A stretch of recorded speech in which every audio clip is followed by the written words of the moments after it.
Ai de las Alas, matanda na ba para sa cryptic posting sa social media? Hello mga ka-showbiz, welcome back sa aking channel. Mainit na naman ang balita. Hindi pa rin daw tapos si Ai de las Alas sa eksena, pero this time, hindi sa stage o pelikula, kundi sa social media. Cryptic message, patutsyada sa X. Aba, mukhang maraming hugot ang ating comedy queen. Alamin natin ang buong kwento at ang reaksyon ng netizens sa post na ito. Ang usap-usapan ngayon ay ang post ni Ai de las Alas na may patutsyada raw sa ex-husband niyang si Gerald Sibayan.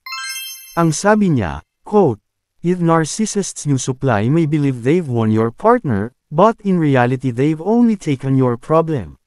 May pahahaha pa sa dulo, mga ka-showbiz. Mukhang nasa kanya ang huling halakhak. Pero, teka, sino kaya ang tinutukoy niya dito? Siyempre, hindi papahuli ang mga expert sa social media.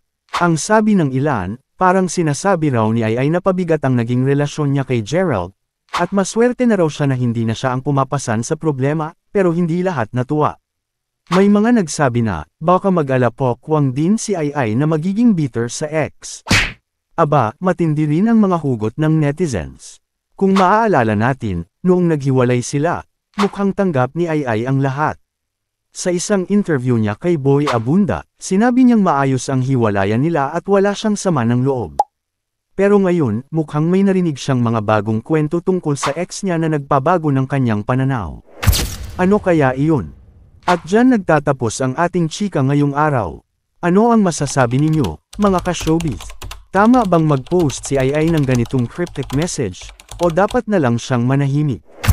E-comment nyo na yan sa baba at huwag kalimutang mag-subscribe para sa iba pang maiinit na balita at usapan sa showbiz.